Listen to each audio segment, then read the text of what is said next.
Careful with the radio. All right. Hi. Hi there. How are you? I'm doing pretty well. Great. So we are here with Bret Weinstein after the debate between, was it a debate? It was a discussion between Jordan Depends Peterson. who you ask. Okay, how would you describe it? I would say it was a discussion. Discussion. A discussion. Between Jordan Peterson and Sam Harris, and this was the second night tonight, and it was amazing. A lot of people that I interviewed tonight and yesterday, they were very happy that you were moderating it. They listened to the podcast discussion that they had, and they thought that they got stuck too much on one idea, and they just kept on going at it, and they didn't move on to other topics. So your involvement, and you did it so great. You just said a few words, and you just moved the entire conversation to another. Or sometimes you try to explain someone else's position to the other side in a more charitable way. And a lot of people loved it. And what do you think? How do you think it went?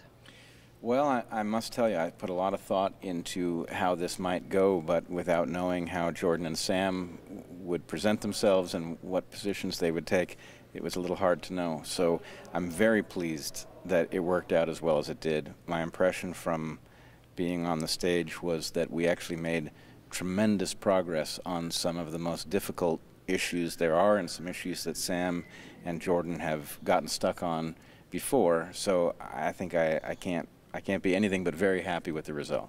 Do you have some specific examples or anything that you thought was interesting or anything that was surprising? Well, I was very glad to hear Sam acknowledge that there might be deep truths about how to behave encoded in religious mythology, and that his feeling about these things, his very negative feeling, is more about the fact that under modern circumstances we have potentially better tools to navigate these problems, but that doesn't mean that these belief systems are simply wrong and always have been. I thought that was a big concession, and I heard a lot from Jordan about the fact that contained within this mythology there is some high quality stuff, and there's also some very dangerous stuff, and so we have to be vigilant. We just can't accept these religious texts at face value. I think between the amount of movement represented by those two positions actually leaves us in a position to have a much richer discussion going forward than we could have had before. That's amazing. Any positions that you were hoping that they would move a little bit more, that they didn't? Any disappointments or any room for improvement?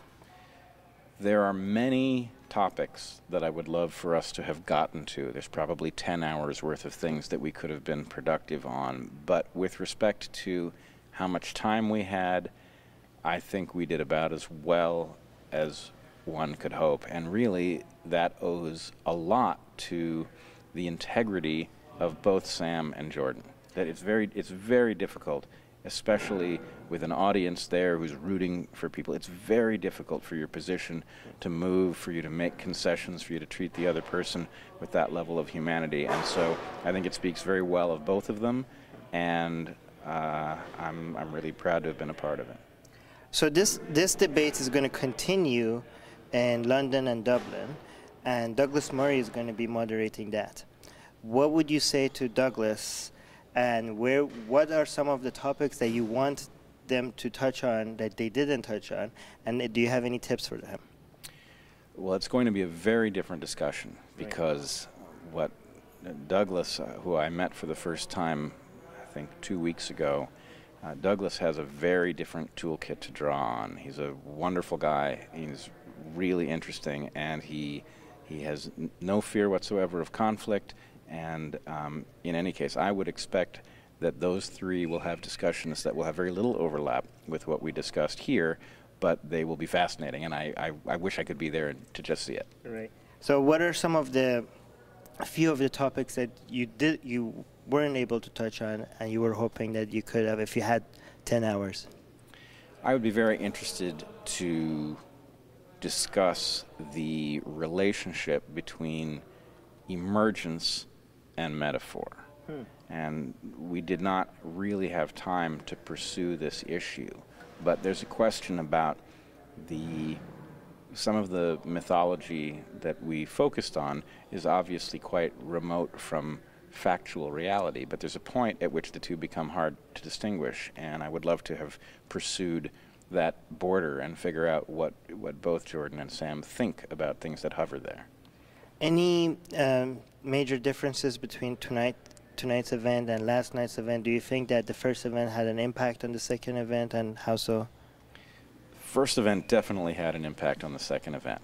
I was very glad that the second event did not depend on seeing the first event to make sense. In other words, there was very little overlap, in fact, in what we discussed, and so each event was a standalone, which I thought was great.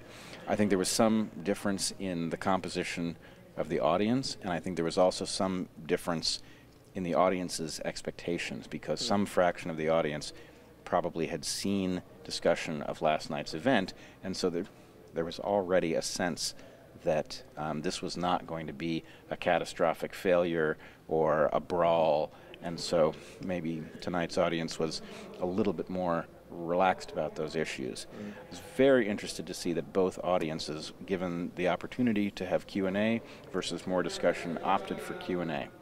Actually, it's very interesting, and a lot of people opted for further discussion. For further discussion, yeah, and even some people that were in line with questions, when I asked them if they were happy that they continued and they didn't do the Q&A, they said they preferred it. And the fact that you ask the audience and you let them decide, I think it made them feel like they're part of the discussion, that they have an influence on the discussion. That was very interesting. I think that was a brilliant thing that you did, and I think everybody was happy about it.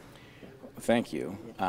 I do think that the audience, one of the things that has changed in modern times is that the relationship between the audience conversation and the conversation of the participants who are actually on the stage is in many ways much closer than in the past, because it is certainly true that we all, those of us who are navigating this space, have to, you can't follow up on every comment online, but you can get the sense of what ideas resonate for people, which ones ring hollow. And so this audience here really is an extension of the conversation that was happening on the stage in a way that is new and I think very productive.